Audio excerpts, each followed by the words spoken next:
This is Izzy, Dakota Jones, with the Otter Doing podcast for 2024. Yeah, we'll be interviewing Mr. Rob Blackburn. Great keyboard player, guitar player, singer-songwriter. He does it all, right? He's really, really good. He's one of the top keyboard players, I would think, in Vancouver. And also, he's a booking agent, too. So he not only knows how to play music really well and write and all that stuff and play, he also knows the business side of things, too. And it'll be a great little interview. So hang in there. We'll be talking to Mr. Rob Blackburn in a few minutes. Izzy, Dakota Jones with the Art of Doing podcast for 2024, number 3. Hey, Joe. Hey, Rob. How are you? Good, you? Not too bad. Hanging in there. Cool. Good. You ready to rock and roll here? Yeah, let's do it. All right. So, hey, Rob, it's a Sunday. It's cold out there today, isn't it? It's freezing, actually. I have not stepped foot outside. I'm afraid to. Yeah. Although I'm going to have to pretty soon. At some point today. Yeah. I hear you. So, hey, how long have you been playing keyboards for? I know you play guitar, a little bit of guitar too and stuff, right? So how long you been playing? Giving away my age. Roughly. Okay. Technically playing for 48 years. Right on. Started lessons 40. Actually, yeah. Let's see, 46 years ago, I think. Yeah, when I first started lessons. Yeah. Yes. Yeah. It was kind of funny. Like when I was 3 years old, and the family home, there was a little battery-powered organ, and it only had 12 keys or something like that. But each key was a different color. So say C was green, D was orange, or et cetera, and it had a little music book with it, and it actually had notes and notation, but each note had a color corresponding to the key. And I guess I was fooling around with it when I was 3 years old, and I was actually making songs and everything, and family just says, yeah, we ought to put this guy into lessons. Right on. That's how it started, seriously. Right on. So I got to get my hands on that thing. I think my sister has it, hopefully. I bet. Yeah, that would be cool to have. That's got a lot of memories to it, doesn't it? Oh, totally. Yeah. So I started lessons when I was 5 years old, and right on. I went through the Royal Conservatory and just did the whole thing up to grade 10, did theory and harmony. Yeah. My piano teacher, actually, she kept teaching for years after I was finished, and she actually just passed away, I think less than 10 years ago, a week before her 100th birthday. Wow. So that kept her going for sure, yeah. Yeah, that's amazing. And as far as guitar, I kind of picked it up when I was in, I think, elementary school. I just kind of started teaching myself, and just because guitar was cooler than piano. So, I swear, that's exactly why I did it. It's like, Yeah, I think the keyboards too. I think with the keyboards, you got you've got the market cornered to get gigs for sure, because back in the day there wasn't a lot of keyboard players, right? You know what I mean? Yeah, exactly. Yeah. And there's quite a few in the city here, but a lot of the keyboard players in the city here, they're so busy, right? Yeah, I know. So, they work all the time, right? That's the thing. Yeah. They play all the time and work all the time. So what's some of your musical influences? When we're talking about keyboards and guitar, who inspired you? Oh, for me, Stevie Wonder is huge. Oh yeah, of course. Yeah, I love doing Stevie stuff. And Bruce Hornsby, he's a big influence. Yeah. Keith Jarrett, actually, indirectly. When I went to Humber College and everything, I guess it kind of rubbed off on me because he's a very rhythmic soloist. Yeah. So apparently that's what people tell me. I got a lot from him. And who else, actually? For guitar, it was the usual. Just teaching myself guitar. It was, it was Jimmy Page. It was Angus Young, Eddie Van Halen. Right on. Yeah. Yeah. That's great. And then, did you start playing in cover bands first, or did you start writing songs? How did that work? You know what? Actually, the first, I guess, quote unquote, real band was back in high school. A bunch of us that were in music class together. We put together a band, and it was an original band. Right on. Yeah, our names switched 3 or 4 different times, but I think we've settled on The End. So I think that's what it was. And yeah, we just wrote our own songs and played in front of the high school, and then we actually went to a battle of the bands at a bar, and we're 16 years old or something. We just borrowed the school's equipment and went there and just played a bunch of original songs and won second place. Wow, that was cool. out of all these 25-something-year-old cover bands, right? Yeah. Yeah. That's really cool because then you guys basically, you stood out too because you're playing against a bunch of cover bands, and then you guys are doing your own thing too, right? Exactly. That's quite we're not old enough to drive, so that made us stand out too. So. Right. Let alone take advantage of being in the bar. So yeah. Right. Rob's first experiences in the bar. Oh, look at this. Yeah, exactly. We probably snuck something. I bet we did. No one asked, but hey, who knows? Yeah. Right on. That's cool. And then did you get into cover bands? I guess like what when later on when you finished school and stuff and well, with that same band, we started doing gigs with learned a bunch of cover songs. Yeah, of course. Yeah. Threw the originals in, and then I went to Humber College. Right on. For jazz, and started a few bands at Humber. Oh, right on. Started some cover bands and another original band, which was actually that original band is the one that got me out here, but I'll talk about that later. So yeah.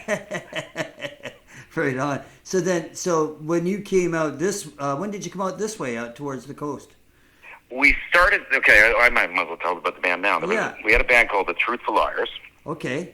And that's because in college I met a guitarist whose name is Roger Xavier, and he was one of the top guitarists there, and he asked me to join. And so this band, this Truthful Liars band, they actually were competing in the Ontario Rock Wars. Okay. And the finals were at this bar called Copperfields in Trenton, Ontario, which I was born in Toronto, but I grew up in Brighton, 10 miles from Trenton. And it was at Copperfields, which was the same bar that I played my first gig in with that high school band, just coincidentally. Right on. So I went to see them play, and they won the Ontario Rock Wars that night. Wow. And then that's when I officially joined the band that night at that bar that I first played my first gig at. Oh, that's wild. Yeah. Yeah, just coincidence, right? And so we started playing, we were writing and recording, and the big prize from Ontario Rock Wars was Kim Mitchell would be our engineer for one single. And so we all went into Metalworks Studios and right on Triumph Studio. The song that won, Kim Mitchell sat there and worked with us and produced it. Oh, right and on. So, that must have been a very cool experience. It's I was only 21 years old at the time, and I'm meeting, Kim Mitchell, hanging out with Kim Mitchell in the studio. It's like, wow, this is cool. Okay, we're going somewhere, right? Yeah. And it's very. What was he like to work with? Oh, he was fantastic. Yeah. He was fantastic. I remember I've got 2 keyboards in the main room, and he's walking up and he's like, yeah, Rob, why don't you try maybe something like this? And he's trying to play the top keyboard, and he can't play it. And he's like, well, you know what? Actually, I can't play this. So you do what you do. and then I'm sitting in the booth with him, and Roger's soloing it for the end of the song. And Kim turns to me and says, wow, that guy's an incredible guitar player. And I'm like, oh, yeah, very. So he's just very cool guy. Yeah, right? He was a very nice guy, easy going to work with, I guess, eh? Oh yeah, totally. Yeah, and that's what you want in the studio because it's already it's back in those days. It's already intimidating because studios in the beginning were totally different from where they are now, right? I mean, like. Oh yeah. Yeah, when you're doing did you guys do the big tape stuff back then too, right? Yeah, 2-inch. Yeah. Yeah, I know. Yeah, I mean those 2-inch tapes were like those things cost a dime a dozen too. They weren't. I cheap. know, right? Yeah. I just can't believe it, and because that's like I did that in the early days too, and you didn't get to record that often back then because studio time cost a lot of money. It wasn't cheap. Oh, I know. Yeah, well, we weren't paying for it, so that was good. Yeah, that was a good you know, part. We And, eventually, we recorded our first EP, and that cost us, yeah. yeah. But working in recording in Triumph Studio, that must have been really cool because a lot of cool stuff came out of there, out of Oh, memories. I know, right? And that was my first studio experience. Wow. That was So what a way to jumpstart. So yeah, that's great. And then yeah, then yeah. So that's the band that got me out here. So basically, okay. we did that. We did the albums. We played around Toronto and Oshawa. We also, because of that Rock Wars thing, we were also the band that opened up for April Wine and London Choir Boys. So we got to meet all those guys. Yeah, all those bands back then. Yeah. You ever played the Horseshoe in any of those places while you were out there? Yep. Yeah. Played the Horseshoe, played the El Macombo, Nag's Head, Clinton's, the Rivoli, Lee's Palace. Lee's Palace, I didn't play, but I watched the Truthful Liars right before I joined the band. So, Right yeah. on. Yeah, and you must have played that whole circuit, right? I played a little bit of it. Yeah, I didn't play all of it. I didn't play the Macombo, but I played the Horseshoe in a few places. Yeah, we also, when I was there a couple times, we played out in Ontario. We spent a little time also in Scarborough too, right? That was interesting. Yep. Playing out the Scarborough way and that, and then Hamilton and places like that too. We were there in twice. We were there. It was bad timing. We were there in February and March, and so it was really freaking cold still. Yep. And you get that wind off the lakes, right? And it would just well, that's where I grew up. Like Brighton's right on the lake. It is. Yeah. And there were quite a few bands out of Brighton too, wasn't there? There weren't not too much name wise. Some smaller acts, I guess. Yeah. There were a couple. The singer Ian Simpson, he's from there. Yeah. But there's some out of Belleville, and of course Kingston. Yeah, the Hip. Did you guys play out Winnipeg way too? You know what? I drove through Winnipeg many times and never actually played a gig in Winnipeg, not even to this day. Yeah, a lot of musicians at that time when we were, that period, there were tons of bands out there and artists at that time. Winnipeg was just bursting at the seams, right? Yeah. Because people had nothing better to do. Right?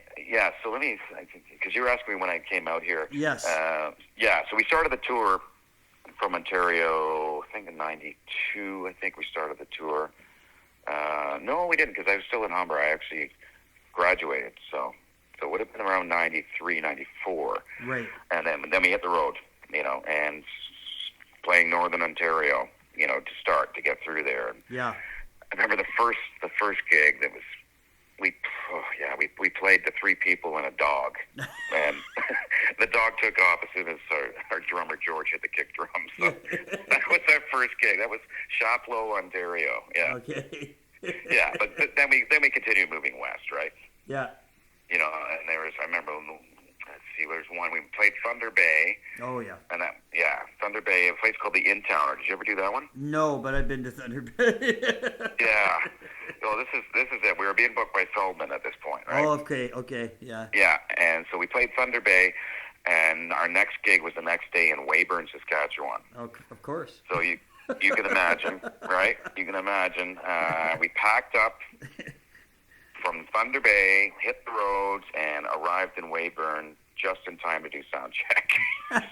It's like 16-hour drive or something, right? Oh my God, I know. Yeah. The routing was just terrible back in those days, right? Oh, I know, right? Yeah, it was just so. I don't know what they. I guess they didn't give a shit. They just whatever they could. When they can grab a booking or they have a booking's rooms, a booking, yeah. Yeah, right. They don't really care, right? Yeah, I mean that they. I had a guy once. We were in Port Hardy. And Port Hardy, Thunderbird. Yeah, I think it was the Thunderbird, or it could have been at the Seagate. One of the two. And anyway, and we were there, and like the guy, we were out of work the next week, and the guy wanted to send us the Medicine Hat. Oh, what? I said, "Are you kidding me?" And I says, "You know how far that is? Oh, you leave right after the gig." And you get to the ferry terminal first thing in the morning, and then you go.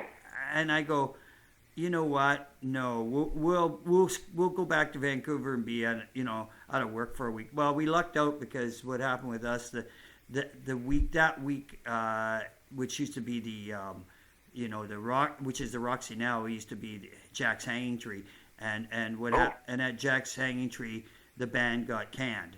So they got canned on a Wednesday, and we went in on Wednesday, and we played from Wednesday till Saturday night. So Wow. we grabbed a gig. We got lucky, right? So it was smart that we didn't took the week off, because we said we'll take the week off, right? We won't make any money going all the way to Medicine Hat, right? There's no way, right? No chance. Yeah, No chance. yeah. So. And you'd just be exhausted. Yeah. Yeah. Anyways, keep going. I got to hear about the routing here. Oh, okay, yeah. Yeah, actually, I remember going to the agent's office, and I remember seeing a map on the office and a Post-it note stuck to it. Read the map. I remember seeing that in the office. I'm like, yeah. So, anyways, we kept moving west, and as we moved west, we were an original band, right? But Right. Obviously, doing that circuit, we threw a bunch of covers, like mostly covers, right? Yeah. Yeah. So it was interesting, actually. The farther west we got, the more we had to change our set lists. Yes, of course. Yeah. Toronto area and things like that. We were playing a lot of Max Webster, things like that. The further west we got, we were all of a sudden we were playing odds, and we were playing music that the West Coast was more familiar with, right? Yes. Okay, that makes sense. Yeah. So we did that.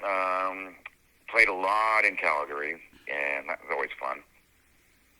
Yeah. And so by the time we got to Vancouver, and this is getting to the reason why I'm still here, we were pulling in over the Port Mann, and it was February, and we saw green grass, and we look at each other. I don't think we're going back to Toronto. And that was it. Yeah. And then the whole reason we came out west was to play Music West 95. Oh, okay. That Yeah. was the whole reason, yeah. And so we toured the island and everything, and then we played the circuit in Vancouver, and then we played Music West. And it was the Railway Club, and the Railway was the first club I ever played in Vancouver. Yeah, wow. Yeah. Nice room. Great room. It's too bad it's closed right now. It's a shame. Yeah, I know, it's a shame, because it was a nice room. I enjoyed it. I think the last time I played, you came up from the Roxy that night. We were playing with. I remember that. With Patty and not Patty. I mean Peggy and. Yeah, that's right. That's right. Yeah, we're playing. Yeah, Peggy and them were playing, and we opened up for them. That's right. Yeah. That's the last time I played in there. I mean, and I enjoyed that night in the sense that, playing in there. I hadn't played there for quite a while, and it still was a nice environment, right? It was cool, fun place to play, right? But just that's the way I kind of looked at it, But that must have been a cool gig to do your thing in. Oh yeah, especially this being the first one in Vancouver we played, right? Yeah. That was a great experience. Yeah. Right on. And then after you did all that stuff too, also I was mentioning in the intro that because I always get the intro done beforehand. I was noticing that that you also did, like when we met, you also were booking acts too. You got into that end of the business too, didn't you? Yeah, that's it. I went around the year 2000. A friend of mine, Gary Vincent, a bass player, who I had a couple of original bands with. Not through the Lars, different other ones. Yeah. He was playing on a cruise ship in a rock band, and they lost their lead singer, keyboardist. And so he called me and asked if I wanted to join and go play in a ship. And I'm like, why not? Yeah, try so it I went and joined the band, played on ships for 5 years, and then the agent that was booking us, his name's Mike Maloney, and he's got a company, Mike Maloney Entertainment, based out of Las Vegas. We were talking, and he's like, "Okay, Rob, you're retiring. What are you going to do?" And I'm like, "Basically, I don't know." And he's like, "Well, why don't you work for me?" Oh, where? And that's how it all started. I started with just scouting acts and getting a finder's fee, and then became like full-time salary, and I've been booking acts for cruise ships and casinos in the States. I've been doing that for Wow, 19 years wow. now. That must be interesting, right? I mean, it must, in the sense that you come across a lot of people and a lot of different rooms, right? So, is I imagine casinos down there compared to up here is totally different. It's not too different, to be honest. You know, if Really? you're comparing to your River Rocks and your Hard Rocks and things like that. Yeah. Well, the ones, because we had exclusives at certain ones. Like we used to book one called Snoqualmie and Yes, I know close that to one. Seattle, Yeah, things yeah. like that. Talking Stick and Casino Arizona, two of them in Scottsdale. You know, booking those, we've had some lounge acts, right? Yeah. But we also booked the headliners, the Nationals. Yeah, you know, yeah, and that that's was pretty good. one of the most fascinating parts of the job is working with actual celebrities and meeting these celebrities Yeah, as peers, pretty much, right? Like, yeah, exactly. I mentioned Stevie Wonder's a huge influence. Well, one of my favorite memories was when we booked Smokey Robinson. Oh, right? wow. You know, Mike and I go backstage after the show, and I'm expecting him, just to say hi, and that's it. And I walk backstage, and then Smoke looks up and says, "Oh, hey," and he comes up and gives me a big hug. Like I just got hugged by Smokey Robinson. Holy crap, Yeah, wow. That must have been very cool, right? Oh yeah. Yeah. And there's so many others that I've met and just been so happy to work with. And you know what? I've been pleasantly surprised that every single famous celebrity that I've had the pleasure of meeting and working with have been so pleasant and so friendly and Yeah, so sure. nice. I have not had one bad experience. That's pretty good. Yeah, because at the end of the day, we all got one thing in common that we're trying to make people happy, right? Yeah, right. I mean, that's basically it. Yeah. And then if they're happy, you're happy, and everything. It's a good thing all the way around, right? That's Totally. Yeah. And I mean, yeah, it must be better now that the pandemic is basically died down. 'Cause I remember you and I were talking just when that started happening. I remember you and I were just going like, "Holy fuck, what's going to happen now?" Right? So- Yeah. Oh, everything gone. Both sides of my career were like Yeah, just sitting. gone. Yeah. Bye bye. Yeah, the performing. Yeah. The writing I do, the recording I do, that was all gone, and then Yeah. my day job was gone too. It's I like, know that's just that was so weird. what am I gonna do? Like watch soap operas now? It's like I don't get paid for that. I know. And now it's bouncing back. That's for sure. It's taking its time. I mean, slowly but surely, it's getting better, right? Yes, it's slowly but surely. There's a long way to go. You know how many venues we lost during that. Oh right? yeah. And even the ones, not just counting the ones that closed, but even the ones that are still open, but that haven't reinstated their live music programs. Yeah, it's weird like that. I don't get why that is. I mean, I guess maybe they felt they weren't making any money in it anymore too. I don't understand. Yeah, I don't know how possibly, to how to say it. It's kind of it's some places I think are just what's the word I would use? I guess kind of their approach and how they're gonna do it is not very very strong anymore, right? You know what I mean? Like they don't push hard on it to get. They don't push hard. Yeah, right. They don't push hard to make it happen. I mean, I sort of get that, and I know I get that sometimes it's a generational thing nowadays too, right? I mean, kids don't adapt to it to live music the same way, right? Right.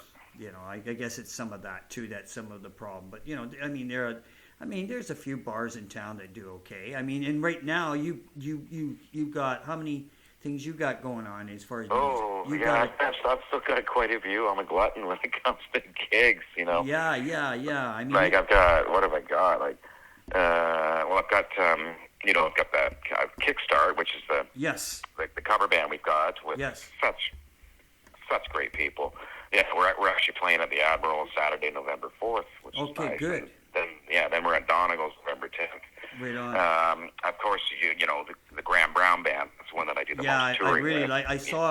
I was over when we were recording last time. I was over at Bill Buckingham and yeah, that's right. You were telling me you were at Bill's. Yeah. Yeah, and Bill was playing some of the stuff, some of the videos, And I really liked it. I just went, yeah, I really like this. This Oh, is it's cool. a great, Yeah, it's a band. great Graham writes band. such great songs, and he comes in and they're basically fully formed, and we build arrangements around them, right? And Yeah, it's yeah, just yeah. 13 albums we've got, Wow, wow. Yeah. Wow. So we're up in Powell River at the Forest Bistro on Saturday, November 25th. So that's cool. good. So that's another one. I also have another original band called Community Standards. Right on. Yeah, that one's fairly new. We're playing the Eagles on November 17th. So Right on. yeah. Also, I think you know Melanie Decker. I do know. Right. I don't. Yeah. I remember Melanie way back in the '90s. Yeah, right. Yeah, Yeah, she so opened up for us. she- She opened up for us a couple of bands. No way, Yeah, really? yeah, we became friends. Yeah, she was great. She was really good. Oh yeah, she's fantastic. So yeah, we play together quite Right a bit on. actually. We're playing at Red Truck December 1st. Oh, and okay. We've decided to call that Black and Decker. Bah! Yeah. I love that. That's good. Isn't that great? Yeah. Black Yeah. and Decker. And yeah, I also work with a singer-songwriter, Sarah S.K. Okay. Yeah, done a lot of writing with her. We played with Vivace quite a few times, and many other places. And we've got some other things that'll be booked soon. And I've also Dave Martone and Carmelina Cupo. Okay. Yeah, we all play together as a trio, and we also have an Italian band. No, right on. Yeah. So we play Italian Day every year and things like that. Very cool. Yeah, and then there's a couple Motown bands. I play with Riley and the Rise. Oh, right on. Yeah, and also Kent Steele and the Chantels. You know, we Right haven't on. had Yeah. many opportunities lately. Yeah. because- That's cool. So you're busy. Yeah, and then I had a great original band called Hastings. Okay. I think you had seen them. I can't remember, but yeah, we haven't done anything for quite a while. Right on.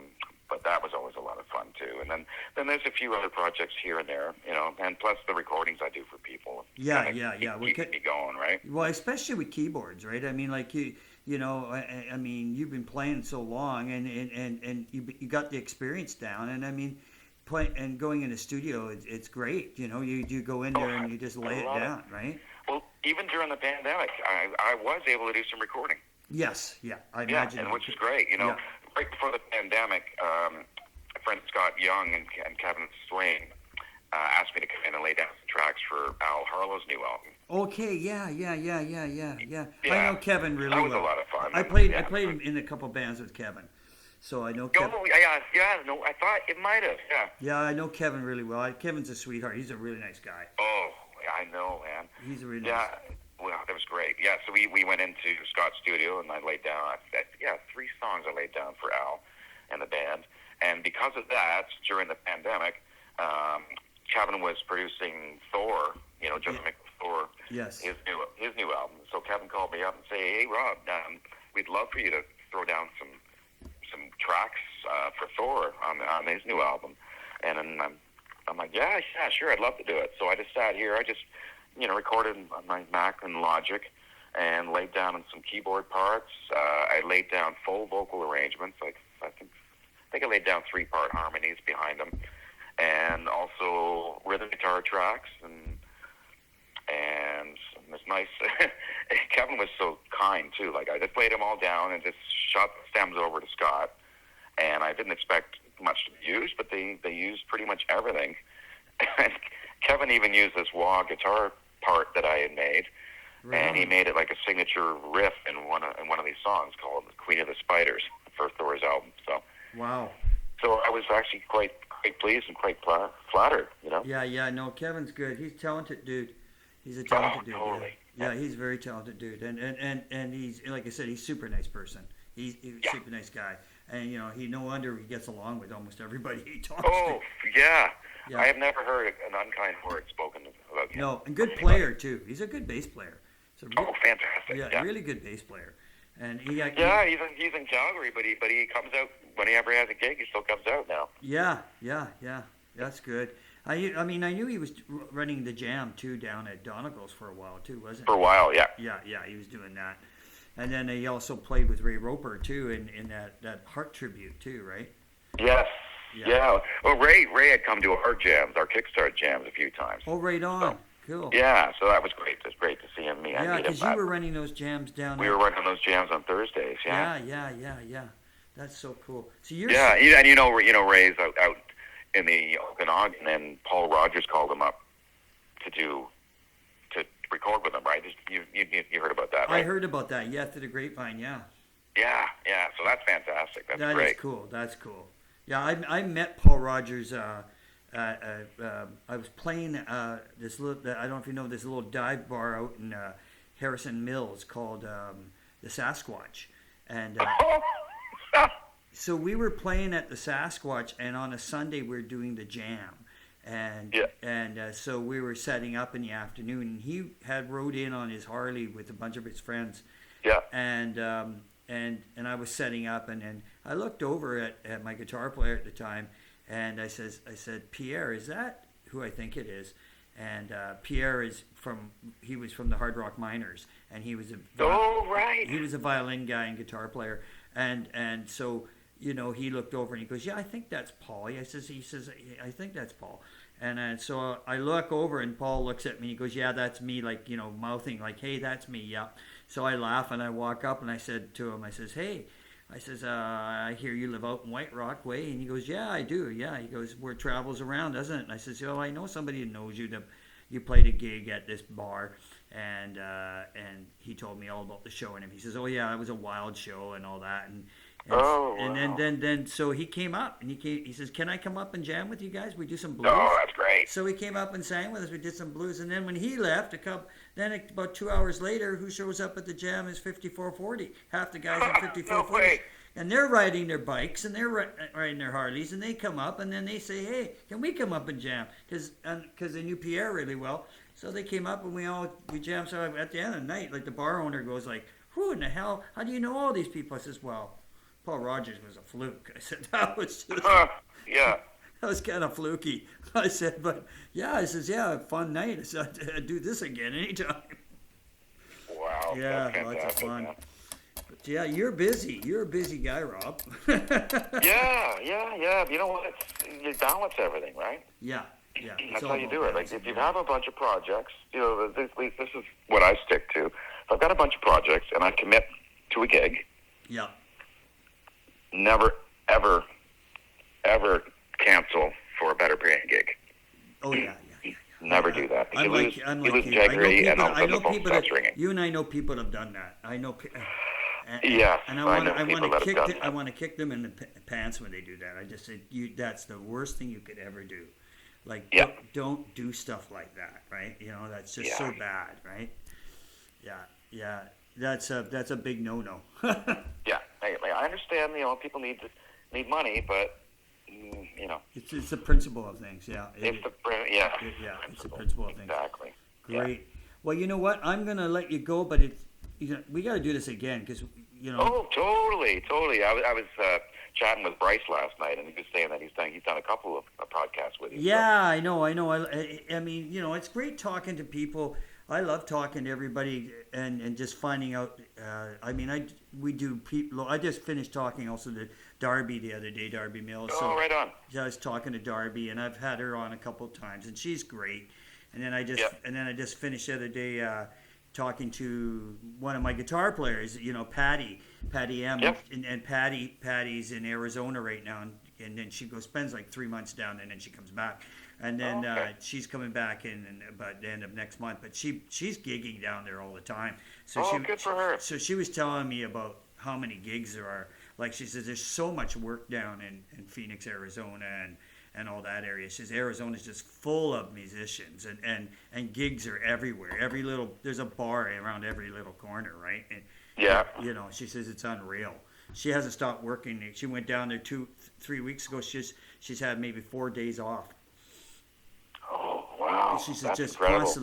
constantly gigging. Almost every night there's a show. Yeah, I've been actually down there quite a few times because, like I said earlier, that's where we have two casinos we book in Scottsdale, right? So, yeah. So I've been there in the summer when it's like 40 Celsius plus, Oh, so. yeah, she only goes down and she's smart. She goes down there now, and then she comes back, and then she goes down there till June.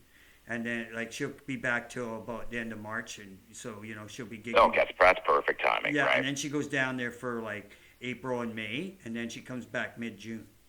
So you know, she was like, she's laughing. She says, "All my neighbors are calling me chicken because she goes because I don't go back down." She goes to the end of September.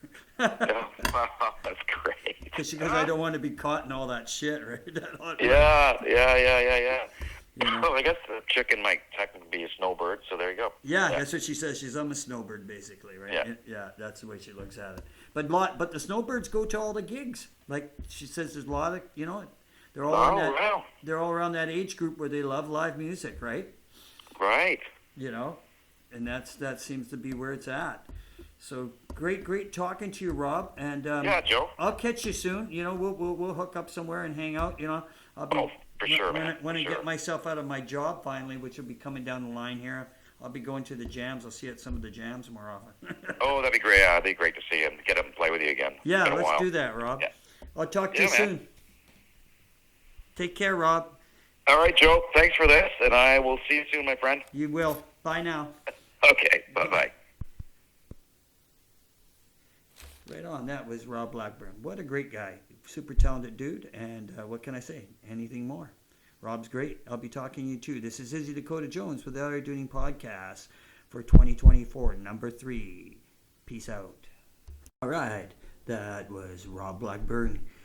Really interesting interview. Great guy and a great keyboard player. Great musician all the way around. And what can I say?